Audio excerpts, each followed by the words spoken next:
Okay, this video is talking about how VSEPR relates to organic chemistry.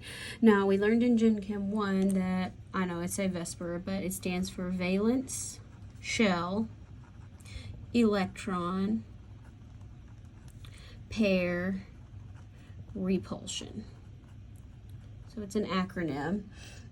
And what that really means is when we draw a Lewis structure, that our electrons that form bonding groups or lone pairs, they don't like each other, and so they want to be spread apart as far as possible. So we use that information to determine electron geometries and molecular shapes.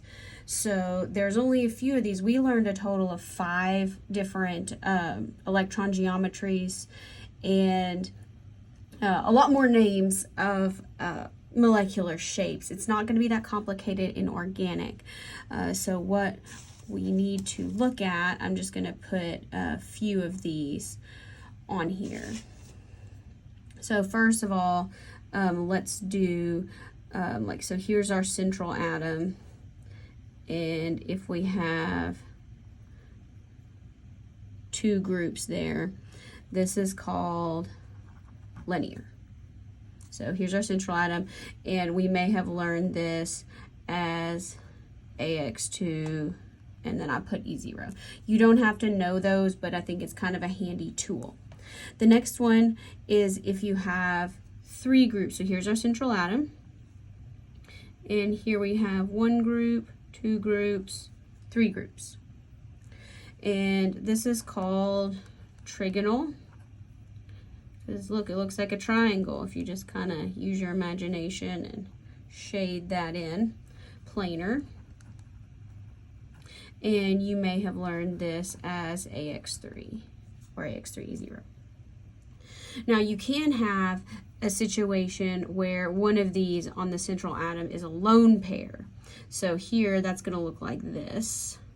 So here's our 2 groups, and instead of having a bond here, we're just going to have 2 lone pairs, and we're going to kind of have them with a balloon. So this you can't see in 3D space. This we learned is AX2E1. You don't have to know that, and the name is bent. And again, in organic, we're dealing with carbon, and carbon has 4 valence electrons, so it's generally going to have 4 bonds. So this is where it's going to get a little bit tricky, so just kind of bear with me. 1, 2, this one's kind of going back, and 1 going up. So this is 4 groups, and so it is called tetrahedral. And we learned this as AX4, E0. Okay, now this can sometimes have some lone pairs with it. So the first one, where we have 1 lone pair, and I'm going to kind of draw this out the back. And I know that doesn't look very good, but you kind of have to use your imagination on there. And then here's our lone pair of electrons with a balloon. So this was AX3E1, and this is called trigonal pyramidal because it makes a pyramid and the base is a triangle. You can't really see that very well in 2D paper, but I'll link to some of my other videos where there's a little more detail there. And then we can also have where we have our central atom, we have this lone pair of electrons, and then we have another lone pair of electrons.